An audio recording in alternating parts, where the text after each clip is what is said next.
Hello and welcome to Enigma Sightings. At Enigma, we're creating an app to collect UAP sighting reports and share them with the public, as well as help compile the data for scientific investigation. We created this show to interview some of the witnesses, researchers, and other experts to discuss the most compelling UAP sightings and investigations. I'm your host, Alejandro Rojas. I'm the Director of Content and Research for Enigma. I've been writing about and researching this topic for many years. Today's guest is a fellow Enigma employee, Sera Johnson. She's our VP of Growth, and among other things, we're going to discuss an impressive set of UAP videos she uncovered on a trip to a marina in the New York area. She actually found two witnesses to the same event who didn't even know about each other. Some of you may have read the blog post we published on it called Lights in the Sky, a New York Fishers UAP Story. You can find a link to the article in the show notes. Welcome, Sera. Hi, thank you for having me. I'm so excited to be joining today. Yes, it's fun to be introducing to the public another Enigma in person. So that's always good. First, to start off, what's it been like for you to work for a UAP company? Honestly, this has been so exciting. This is genuinely my dream job. I've always loved the unconventional, along with working in the tech industry. So for me, this is the right niche and chasm for a level of like exploratoriness, but also rationale. So I can apply like analytical skills along with meeting the whole team. I like-minded individuals who are just excited to explore the unknown. And then has it been kind of, well, I guess, how has your family and friends reacted? To be frank, at first, they thought I was pranking them. Yeah, interestingly enough, my parents were like, okay, that's great. Yeah, just like your everyday job. We're excited for you. My friends were a little intrigued. They were like, I don't understand. This is a real job. You get to do this. And I was like, yes, I'm not kidding. This is real. I'm getting hired to do this thing and find the unknown, which has been exciting. I think over time, they've got adjusted to the idea. They're understanding more, especially with the relevancy in the news. It's becoming less quote unquote fringe and more into the mainstream topic. And so I think with the education that's grown with it, they also have a better understanding and understand I'm just happen to be at the forefront. Yeah, it's pretty exciting stuff. I mean, this is pretty exciting for this topic, especially when you can point to all of these major news outlets that are covering it. Yeah. Yeah, I know. It's nice. When I first started, I wasn't quite sure what to put this in context to, right? It's not like I could be like, oh, this was like the first this that existed, or this is the equivalent to when Uber took over, right? So I think now that the balloons went viral, and I would say in the last 6 to 8 weeks recently, it's made it a lot easier. People actually start referencing it towards me when they ask me, oh, what do you do? They're like, oh, you mean like the balloons? I was like, yeah, that's a great example. That's really interesting. Yeah, it does seem like the balloons have really permeated out there, and you never know like what's going to catch the broader public's attention. And those balloons certainly seem to have done it. Yeah, it took off. Honestly, I think if Instagram was the first location the photojournalist had posted it, which was interesting because that's a mainstream social app that we're posting on every day. The way that it's garnered attention just happened to catch fire, right? There's unknown things in the sky every day that we don't look at, but it's interesting to me that was the one that caught all of our attention. And to plug Enigma, we'll try to plug our stuff as much as possible in the show since we'll be referencing so much of it. But we've got a great blog with a timeline of the whole balloon incident. So check out the blog for that. Otherwise, one of the things that you started doing was beginning these listening and learning tours. Maybe you can describe what those are and what we were trying to do with those. Yeah, I think our philosophy at Enigma, and also my philosophy, is that we want to build value for the end users and those who are actually within the sightings community having these experiences. And I think oftentimes where it's very easy to get building a product wrong or getting the user experience wrong is just not by listening, right? We assume we know the answers. And oftentimes we'll find when you just take time to speak to users directly, speak to people with sighting experiences directly, you'll have a whole new set of challenges to go answer and solve for, which to me is a lot more intriguing because that means we're actually delivering value to people's personal lives and making an impact as opposed to just building to build. And we've done a couple of these tours now, both in areas that have a military presence, but are also on the coast, have large marinas. So we've gone to San Diego, which we'll talk about later, and New York. And why do we choose those types of locations? Yes, that's a great question. I think there was initially the idea was there was some special interest in personal groups out there that had said they had seen sightings more so nearby the water. When we checked our own data, I don't think there was enough data for us to say conclusively that that was one we could actually follow, but we started to investigate and we thought, why not get some boots on the ground and actually dig into this? No, in doing so, I think there was an interesting hybrid of people who were seeing these sightings, right? Like any Joe Schmo person off the road can have a sighting themselves. What you're going to find is that there's also a different level of intelligence or language when describing these sightings in terms of technicality based on who these people are, what their experience levels are.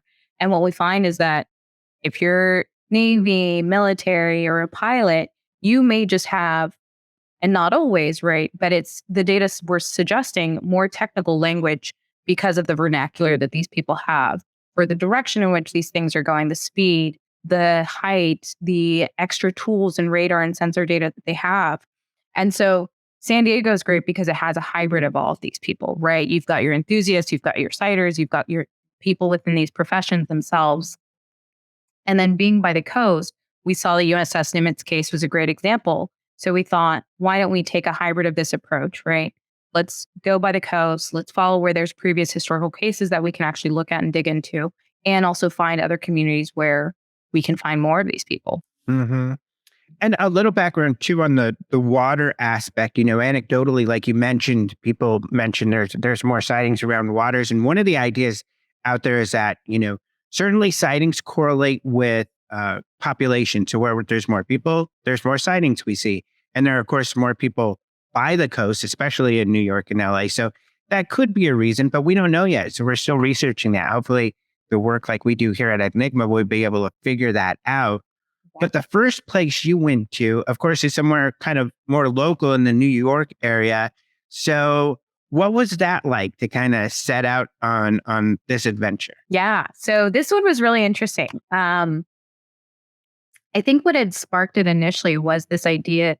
There was a UAP going into the water, and we thought, who best to be on the water than people actually spending their day on the water, which led us to fishermen. If you look at the actual blog post, it's dedicated and all around fishermen. The lead expert on fishing charters and marinas we had discussed with actually mentioned going out to a specific commercial chartering area in New York. And now for safety and for our own precautionary reasons, right? I want to be cognizant of not disclosing that location, but it happens to be one of the largest commercial fishing charters on the East Coast. That being said, that was just the start of it. So that doesn't disclose anything though, because I had to drive out quite a way to figure out where these sightings were. So I went there and I spent the weekend there and I just thought, okay, let the hunt begin. Mm-hmm. And you kind of walked around and just started approaching people saying, hey, you seen a UFO, which sounds weird to most people, although, I'm a weirdo, so I've done a lot of this as well. But how did it feel like, it seemed you were really brave at it. I think you were much more brave than I am even today to do it. You kind of boldly went out there and said, hey, tackled the topic. Yeah, I mean, I did say I like the unconventional. To me, there is no norm, right? So my normal is not normal. I'll be honest. When I first pulled up, I pulled up to this marina. It was kind of somewhat of an industrial area with a slash of a mix of a suburban feel to it.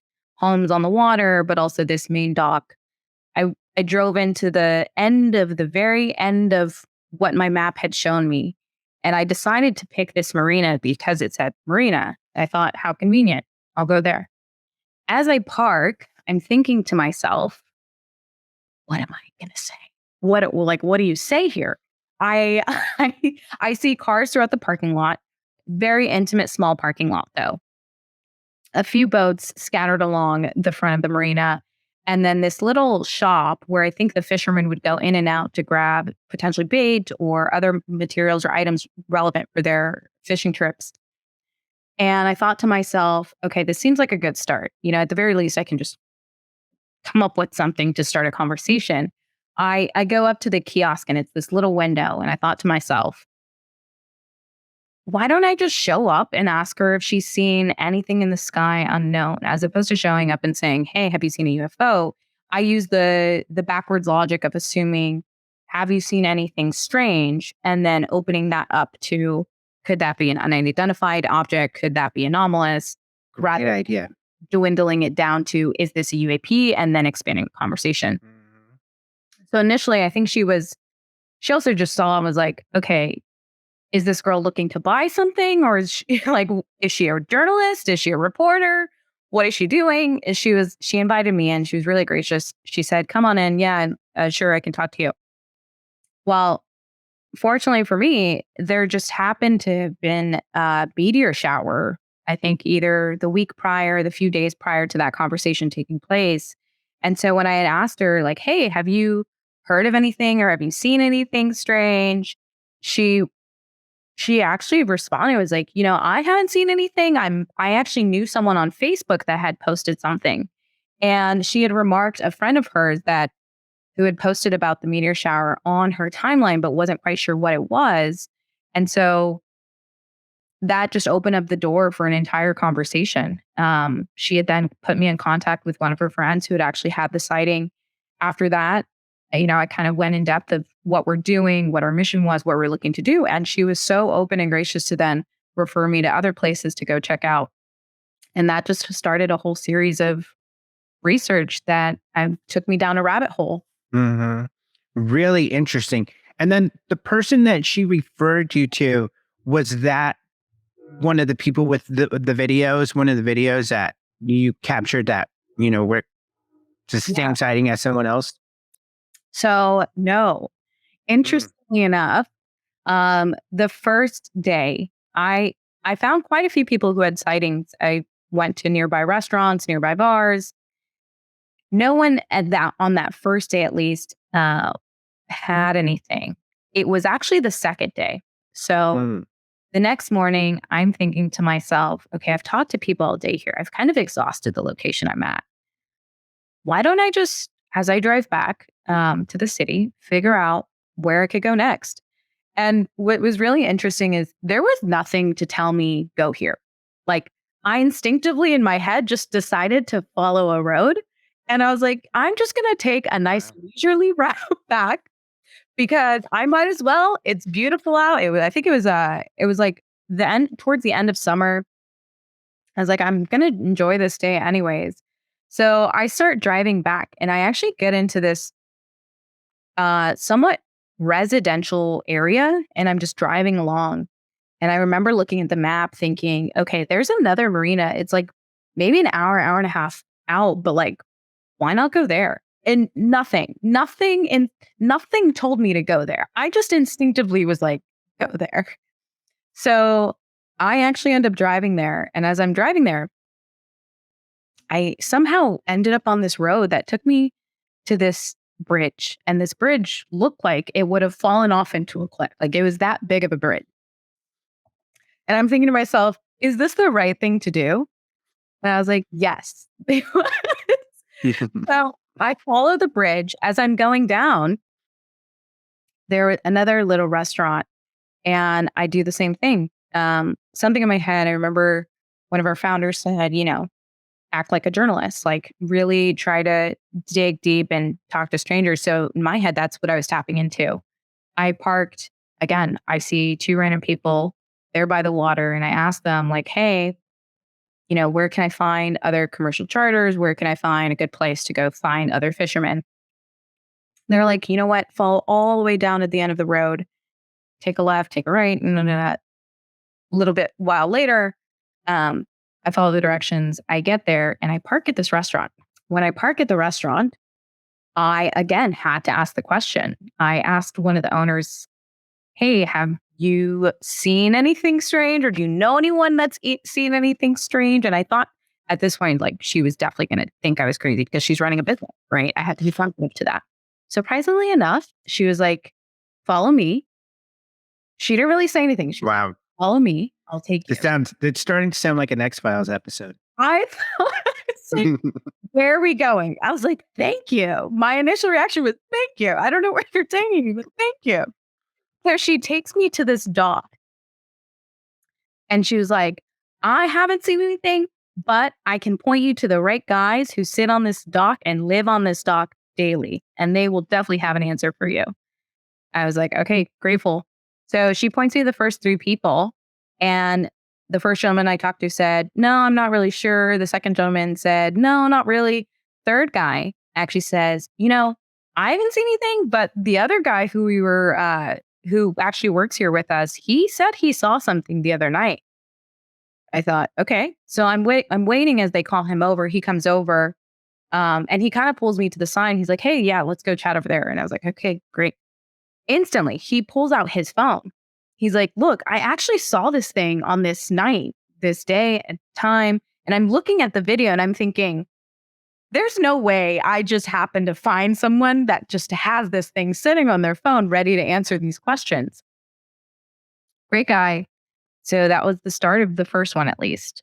Yeah, that's already a good one. I mean, a good find, guy with a video, willing to share his story. But yeah, let's find out how you came across the second person, and then we'll look at the video. One thing I do want to note is that in the article, we use the word fishers, and just so people know, that is kind of the accepted, term, non-gendered term, but it's not really caught on. People really like fishermen best, so it's kind of a strange term, fishers, but that's why we'll use it occasionally, just so people know. People don't like fisher people. I guess that's a no-no. So we stick away from that one. But yeah, let's get into the discovery of the second individual. And that was that the same day? Yeah, it was actually probably within the hour. Whoa. Yeah, so I spoke to the gentleman, and I remember when he was showing the video, I remember looking at the date and the timestamp. And I asked him, hey, can you send this to me? Do you mind sending this to me? Is it okay if I share this with my team? Like, how willing and open are you? He's like, yeah, that's totally fine. Go for it. I was like, okay, awesome.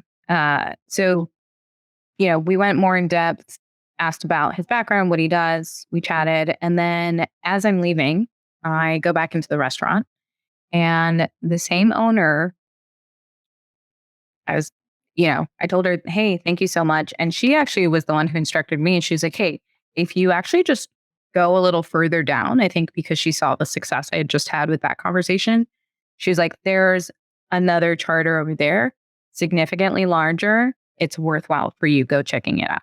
And this thing was probably not even like a 5-minute walk, probably like a 5-minute walk down from where we just were at the last dock. I was like, great, that's easy. So I go down, I take the car, I pull out, and I go down to the next one. And as I'm pulling up, this one's very different. The last one was more of like a leisurely boat, nice commercial charters, like you would own a personal boat. This was heavily, you could tell, like very industrial, very gritty, and manually intensive. You could tell they're just working away, cutting their fish. As I pull up, there's not really cars. So I pull up immediately right in front of the dock, and I just walk out, and I can see the guys from each of their boats cutting up the fish. Maybe 5 or 6 different boats.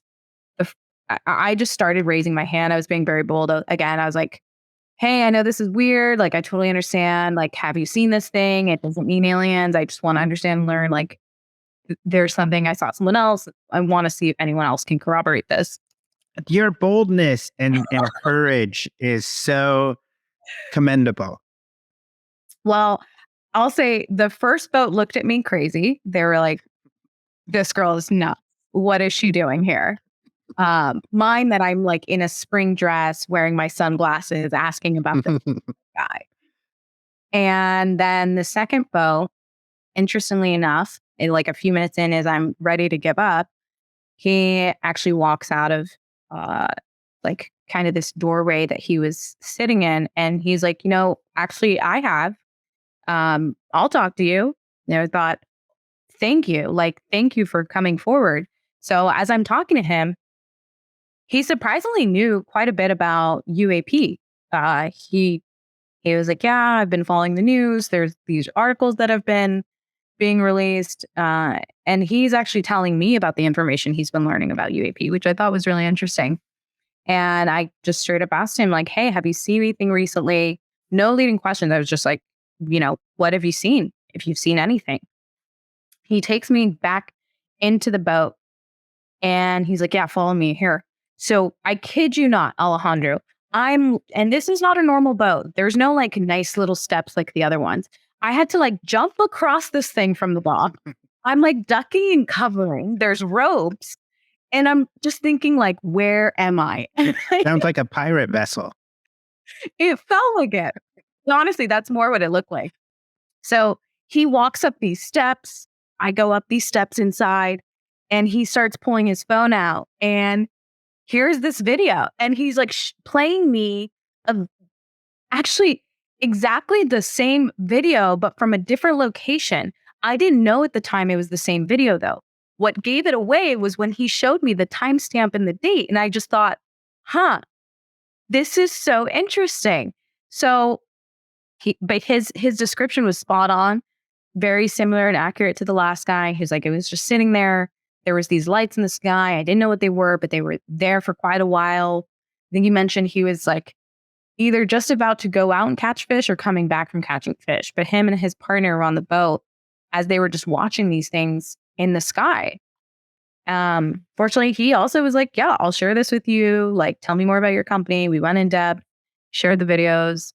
So since then, I've let them both know, this is an interesting occurrence, one I've never experienced, but fortunately we were able to actually like triangulate and look at the data and see it was the time frame. So let's watch the video, but I gotta mention first is just how rare this is.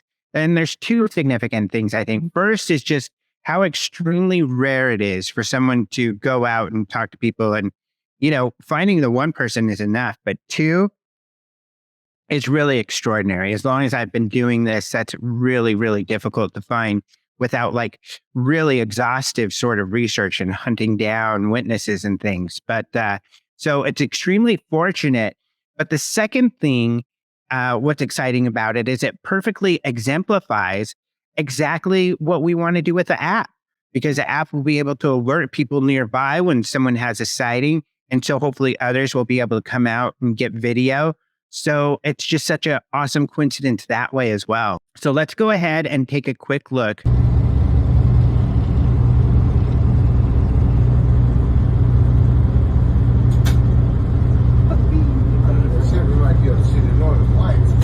That ain't Northern Lights, bro. That's not the Northern Lights. That's UFO shit right there.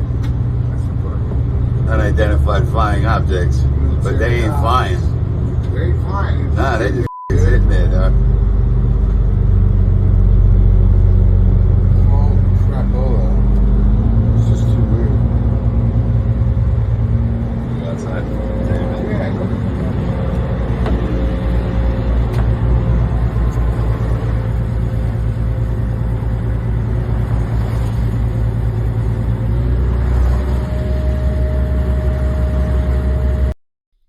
Yeah, the video is fun. Over the years, that is one common characteristic in UAP videos that I've found, and other researchers, I think, can agree.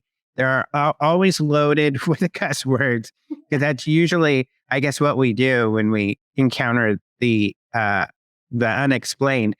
I think I might know what these are, but looking at those videos, they're pretty dramatic. What was it like when you first saw them? Because it's a little harder to analyze or get a feeling for what they might be when you see them, on a phone at first?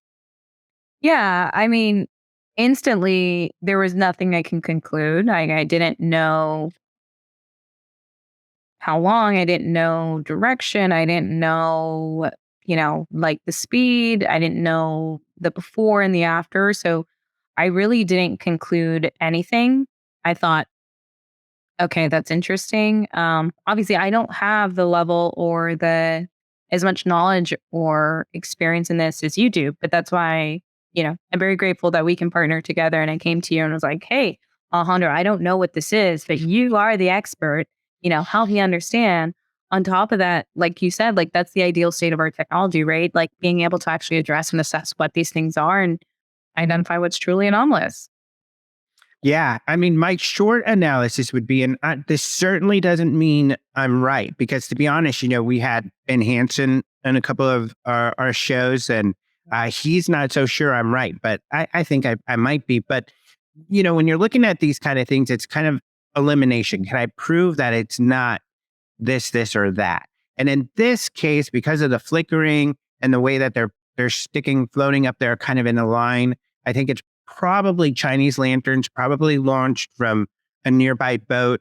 Because when you watch the videos, in one it looks like they're moving, but it's actually the boat moving around. And the other one, you could see that the lights aren't moving. So that's what's great about having two videos, because one was stationary. So then you can confirm the actual movement of the objects. And you can see they were barely, if at all, moving. And it's typical with, lanterns, they'll float up there for a while, flicker a bit, and you can see some flickering, and then they'll kind of fade out. So that's most likely what they are, but who knows? Maybe some people will do some more investigation and figure out something different. But that's exactly what the app is for, so people can kind of look at these things and analyze that data and hopefully come up with some conclusions. So that's really exciting, but it's fun to be able to capture these sort of things. And I guess next question would be, what was the reaction of the witnesses? Like, how did they feel about, what we're doing at Enigma, what you were sharing, and you approaching them about this topic? How did they feel about that? Because I'm sure that was pretty foreign for them, but were they, really excited to share their sightings, and what were their thoughts? Yeah, so I'll break it down. I think the first gentleman was excited because it was only him and his friend who had experienced it together. So there was two witnesses in the first instance. And what was interesting is as he was sharing his video, the other gentleman was very quick to dismiss him. And he was like, no, it's just drones. Like, there's no way. There's nothing weird. Like, come on. And I think there is a bit of and this happens often, which is like the cognitive dissonance, where your brain is trying to comprehend what you just experienced, and you don't really have a way to assess or categorize, okay, it fits into this box or that box. And it can be very isolating. I think that was his first reaction was, who do I go to? I clearly can't talk to this guy. The other people weren't with me. And so he was just happy that he had someone to share this, and also understand that this wasn't a strange phenomenon, that there are people who are willing to listen and understand that there are things we don't know and we want answers. So that was the first one. The second gentleman, he was ecstatic. I felt like he was waiting for me. He was like, Wow. To this day. Yeah. Like I mentioned, he was reading on this topic pretty heavily. I could tell that he had experience with the topic, the nomenclature. And same thing with him, though. He was like, I didn't want to come forward because I didn't know who to come forward to or what to do this with. When he understood that we're coming about it from a more scientific and research lens, he was like, okay, I can rest at ease. I think what the constant conspiracies is one is like the first, right? These are aliens. These people are coming in to send us contact from a different planet. And he was just glad to say, I'm glad the nonsense is over and we can have an actual intelligent conversation about this. He was even tracking the recent papers that were published through Congress. Wow. That's awesome. Okay. There are people who are keening in on this topic. And then on top of that, now we're getting our name out by looking for these people proactively. That's what's really exciting too, especially for that first witness where you talked about, that initial reaction from coworkers was to tease them and say, no, that's nothing weird. And, which is one of the things that we're hoping to solve by allowing people to be able to, submit that report to us, share it with us in a private way online. They don't have to tell their friends or family that they've even had a sighting or coworkers if they don't want to. And it makes it just really easy for them to be able to share and get some more information. And, of course, Darren, my mind are constantly thinking about the app and what we're doing at work and everything. So that's why these sort of things come to mind. But, that's super exciting, at least for me, especially for everybody at Enigma, but to be able to provide a service for people like that. I think you asked them too, right? How would they like to have a service like what we're providing? And what were some of the reactions to that? Yeah. So I think you actually touched on it. There was this interest to want to see, like, what are other people seeing? Who are other people that are seeing these things? Is anybody else seeing this? Is it just me? And to your point about that triangulation and the ability to see, okay, had we connected these two people, they could have had that encounter together and actually gone through the experience, not alone, but now like actually able to build conversation and dialogue around it. And who knows what other findings we could have had by like exponentially moving the conversation forward between multiple people versus just one. There's a memory factor that's really interesting. So the more people we can have from different angles, right, the more we can kind of offset some of those memory issues or challenges that people experience after having a sighting. Mm-hmm. The other piece was the anonymity. They, because of their livelihood and their jobs, they were known in the community, right? Their names were tied to their financial being, which was I would say that was the biggest theme that I found as I was going through this listening tour, was how sensitive this topic was to their financial well-being. And that didn't come off clear to me. I would have never guessed that had I gone there.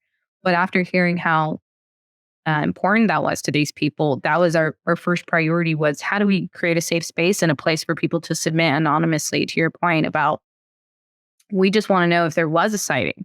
We want to be able to connect these people, but at their will, rather than us imposing certain type of discretionary rules that they never asked for.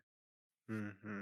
And I think that was enough to at least want them to like actually participate, engage in the topic, knowing that they could be safe. Mm-hmm. So a lot of learnings. That's what's great about these listening and learning tours. We get out to talk to actual people and figure out, how this is all working. And I think, moving on to San Diego, which was a little bit different. I think we found some learnings in San Diego that were also somewhat similar, that back up, what you had experienced in New York. But moving on to San Diego, I mean, was there something, what would you say was kind of different about that experience? Yeah. So I think with the first trip, I wouldn't say we exactly had an answer, but we had a more guided approach to it, where San Diego was kind of the next step. All right, we know we want to get sightings. We know we have this tooling that we can use to provide this anonymous, safe space for people to report. But the city's larger, the types of people you're going to get are larger, the demographics we're going to experience are significantly larger. So there's so many more variables and inputs that are going to drastically change the outputs. And so I think, at least me going into it mentally, I knew that, okay, if we don't find anything today, that's okay, because this is exploratory. Like, this trip is truly a learning moment again. What was actually surprising was there was more people with videos. The signage we had was great because it made it very obvious. Like, hey, have you seen a UFO? There was, knowing how hard it is, and one of the largest hurdles is getting people to come forward and talk about it. It was easy if we put a sign up and then they came to us at their own will. Mm-hmm. The people that did come forward instantaneously were ready to pull out their phone and were like, hey, I have this video. Do you know what this is? I don't know. And they've just been sitting there with the videos on their phone, which I had no expectation of that. I thought, if anything, maybe they might recollect it using audio, or maybe they'll tell us a story. But they were, yeah, that was pretty exciting. Mm-hmm. Yeah, that's, was surprising to me too. I guess even though I've been in this for a while, it's something new. The phones are more and more ingrained in our lives where we're practically like cyborgs because we can't live without our phones in our hands. And people are really attuned to taking advantage of them, especially younger people, whenever they have a situation where, there's a function the phone will serve. And in this case, which makes sense, if you see something, get your phone or your camera out to record it. Now, so it was cool to think that there's all these people out there with these videos. However, I think we also found that many of those people, despite having these cool pictures or videos, really didn't report them or didn't send them to any reporting center. They didn't know what to do with them other than kind of share with their family, right? Yeah, it was interesting to see, because that's part of the listening tour, right? Is understanding like what are people's initial reactions. The consistent theme we saw was, I'll send it to a family friend. Even some of the gentlemen from New York immediately sent it to their friends. Same with San Diego. I remember one of the women said she had called her husband over and showed him the video and then proceeded to send it to her friends and family. But there was no designated place for her to post it. There was nowhere where she could go do anything with this video, which was honestly such a miss. But that's exactly why we have our product, right? Is to support that gap. Mm-hmm. Exactly. And there's kind of, a lot of these people we ran across were not like, what you would call kind of intense sightings, I guess, where, they see something that's obviously really weird, more like the Fishers maybe in New York, where it's like, whoa, what the heck is this? Right. A lot of them were more like, I wonder what that is. I'll record it and I'll move on with my life, maybe show my friends next time I see them. But there's that kind of not as much as that drive. So what was interesting for us is to try to figure out and ask questions around. And of course, this is something you're good at. What does it take? What would it take for you to share that? Would you want to share that on an app or a website? And if so, what would those circumstances be like? Like, what did you learn along those lines? I think and I think you were standing there with me, that the first piece was purely just curiosity. Like, what is this thing? What did I see? Is this a threat to me? Is it not a threat to me? Is this going to like cause a power outage in my house? It's like, to your point, it's a lot more mundane than we think it is, right? It's not like this big green alien man. It's exactly not that, right? It could be drones. One of them actually might have looked like one potentially. But that being said, I think the sharing piece is just an action, right? Really what you want is, what's the outcome of that action? And the intent of sharing is to see, is there someone else on the other side that can answer intelligently, like what this thing is, and provide some kind of answers.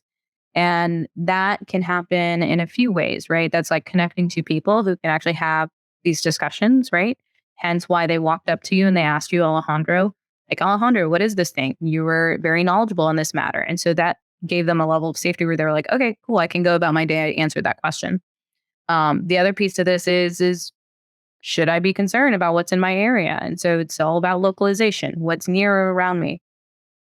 And the last I would say is just connecting with others. Like you said, like sharing with your friends and family, what they're going to get out of that is like that moment to bond and understand, okay, we have a common understanding about this and I'm not alone. Right. And I think that, as someone who researches this topic, that's extremely important to me even, where if I'm looking at, a video or something and I come up with my own analysis, I'm going to want to let Ben look at it or other researchers, share it in my community to see what they think and get some conversation around it. And it's hard for the normal person to find a community like that where they can discuss and work these things out with people. And that's what a lot of people seem to be looking for. Yeah, I mean, there's a few hurdles people are finding is like, one, for those who've had these sightings, potentially the people around them, if there were any, right? I think it's like some of our data showing about a third of people with a sighting had one or more witnesses outside of the person themselves, right? So that means 2/3 of this sighting population had no one with them potentially. That being said, like if nobody else saw this, how can you actually like corroborate what you saw, right? Or how can you say it is unidentified or identified? Like that's only in relation or in context to other external sources to validate that, right? If you and I decide today, hey, I can't recognize it, you can't recognize it, and we can't rule out anything else, great, we can make this mutual contract subjectively and decide, okay, this thing is unidentified. But similar, like the Chinese lanterns, right? That's a great example, actually. The one we were discussing earlier, you were like, no, I think it's this. And I decide, no, I think it's this. Who gets to decide what the truth is, right? Mm-hmm. And so Yeah. technology gives us like a common understanding and truth that we both have to mutually understand within a contract. Mm-hmm. That's fun. That's what makes this really exciting. But also what was exciting is a couple of just anecdotes I guess we can share about San Diego before we go. We did get a couple sighting reports, so we'll share one of those, the video here. On my UFO encounter is I live by the hills, East County, and there's not a lot of houses out there. We get a lot of airplane traffic because we live by the base. And with one night, we have a hill and stairs that go into our property. It's about 50 steps. So I saw a bunch of lights. And it was weird because the lights were still, they weren't moving. They were just like dimming in and out. And was very curious, so I stood out there for about like 10, 15 minutes and they wouldn't go anywhere. They would just light and then dim and then light, but stationary, same area. And like I said, I listen to airplanes on a nightly basis because that's their traffic for the base. And it was not an airplane. It was not helicopters. Used to seeing them. And it was just weird experience per se. Because it was just up there for a while, And sometimes I would see 2-3 lights together. And that's all I really have to share on that. Some of these guys were a lot of fun. Like that guy was a lot of fun. Some of these guys were, really eager and happy to share their sightings. But the funnest experience in San Diego, as far as, at least jaw drop for me, I think both of us, was when that jogger was coming by and he looked like a young fellow. And, and for people who don't know, where we were in the San Diego Barrack there is surrounded by Navy bases, mostly several, just huge. There's helicopters and Ospreys, and there's literally battleships that are in the bay across from us as we're sitting here talking to people. And one young man comes running by and maybe share that experience. Yeah, this is another great story. I'm glad you were here for this one because at least I could say, no, I swear Alejandro was here. It really happened. Yeah. So I think we were setting up our table, right? And I remember you were like, hey, I'm going to go grab something from the car really quick. I'll be right back. So I'm organizing some papers. I'm starting to actively talk to people. And I just remember stepping away from the table, right? So I'm like facing opposite of where I want to be facing. The people are all behind me walking around. So as I go to turn around and I'm looking outward towards the water and the restaurants and all the people, I just remember so distinctly this gentleman running like on a jog, coming down the pathway.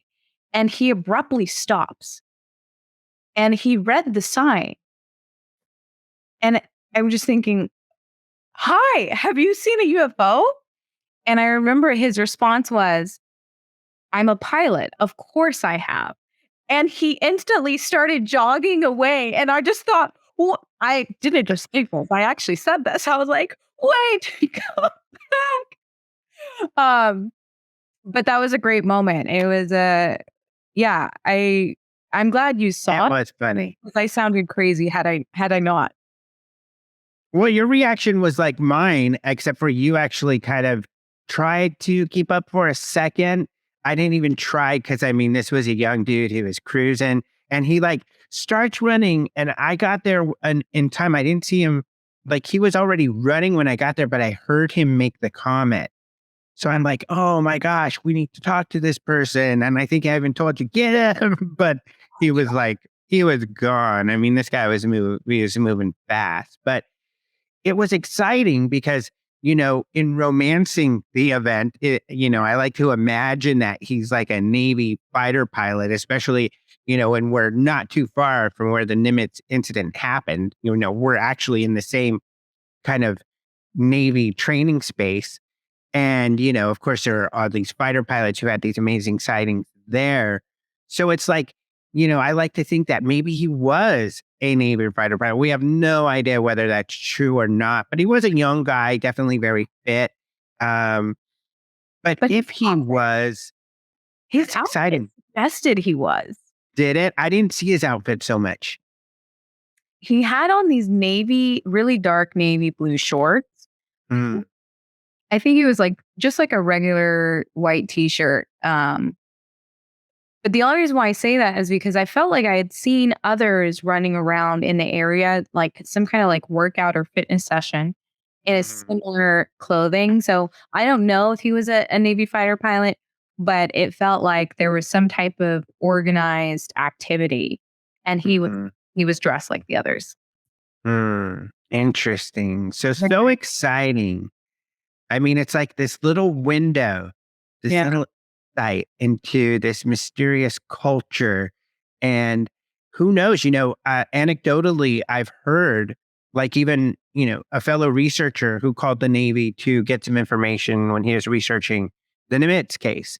And he mentioned that, they saw a Tic Tac and the guy said, oh, you mean the Tic Tac? Oh, I know all about the Tic Tac. Yeah, the Tic Tac. So it seemed like a commonly known type of situation. So that's kind of exciting if that is the case. Yeah. Yeah. I'll never forget that moment. His face was very telling. Yep. Well, I guess this is a good time to wrap it up, but thank you so much for coming on the show. Is there anything else you wanted to share about, these experiences? I think it was a lot of fun to have you on just to talk about, kind of our adventures and what we've been up to and some of the exciting discoveries that we've made and share some of the, exciting, cool people that we've talked to. I think the consistent theme is why Enigma? Like people ask, why should I report to you guys or trust you guys to share the data? And I think the biggest thing that's different about us is that the level of rationale, rigor, and technical capabilities behind the Enigma brand is what's different about us. I think the mix of people who are coming together to solve this problem are using an extremely rational approach so that we can, somewhat create a new voice and a new landscape to address what these UAP sightings are. And so I really want to hone in on that because while there are, some exceptional historical organizations that have been known in this space to do amazing things, the approach and the work we're looking to do is to take a completely different approach. And so just the same way that we had an unconventional approach into doing those listening tours or finding people in San Diego or finding people in New York with those sightings is exactly how we look to assess go forward. And so while things may not be always what they have been historically, I think people are going to like the new fresh take that we're going to have moving forward because of the the new approach that we're looking to take. And so something very intentionally that we like to brand ourselves with is this come search with us. There's a lot of intention and meaning behind this come search with us for Enigma. I think when you think about each individual phrasing or word, the idea is that we're exploring together. And so within the mobile app, and I don't think this is quite clear, but when it goes public, available to everyone, it will be clear. All of the data is readily available and transparent for any sightings that come into our portal or our submissions. Our mission is to make this data transparent because it is crowdsourced sightings by the people and for the people. And so while it's not readily available on the website today, it will be very shortly once this app is ready for the world. Right now, we're just doing a private beta so we can keep a closer look on the community and actually do these one-on-one user feedback sessions. But as soon as this thing goes wild and open to the public, we want to make sure everyone knows and understands all of the data will be readily available. The other thing the big takeaway that I take from the experience and from this too is it's the right tool. It's at the right time, like how needed it is. Like with the fishers, with the people we talked to in San Diego, with that Navy, potentially Navy pilot running by, it offers them a space and a fun way that is readily available to them 24/7 to be able to interact with, learn, and then also share any potential experiences. And like you said, doing it differently where we've got experts in their respective fields working on every aspect of this app. So, we've got all the right people doing all of the right things, interacting with researchers and scientists to make sure that we do add value to investigations in the future. It's just all very, very exciting. So, and I think that if we could get, even if this is a little weird, it's a good sign that we were able to have kind of these successful and unique experiences when we went out to look and talked with people. Yeah. I mean, the last. What do you think of that? Like when you sit back and you think, I got these videos, we had the guy running by. It's just like, that's got to feel pretty good. I mean, it does. Again, this really is my dream job. Like, it sounds a bit strange, but I find, excitement in this realm. I think on one part, it's, hey, we're solving this really cool, interesting thing. And the other part is we're delivering an awesome experience. Like the same way I think prior companies had taken like Uber coming in, like there's some sensitivities around how other prior tech companies have done it, but we want to be very sensitive to that approach, right? And it's about working with people and not against people. And so that's why we really are heavy about this whole listening session. I think Gallup had mentioned like 24% of people have had a sighting. That's a quarter of the population that hasn't been talked to about this experience or serviced in any way, shape, or form. So thinking about how large that bucket and pie is for us to actually go and deliver an amazing and frictionless experience, right? Like imagine if you could have these conversations in the app, if you can post, if you can live stream, if you can do all these things at the tip of your fingers. That to me is what makes this exciting and worthwhile. So, and we're living up to it, which is even better. Well, thank you so much for coming on the show and sharing your experiences and giving us some insight, given your great expertise, and also sharing, any excitement for the coming app. So thank you so much for joining. Thank you for having me. Thank you, Alejandro. Thank you for joining us on this episode of Enigma Sightings. If you've had a UAP sightings, go to enigmalabs.io and click on the submit button in the upper right. You can also find the link in the show notes. This helps us in our efforts to better understand what UAP are.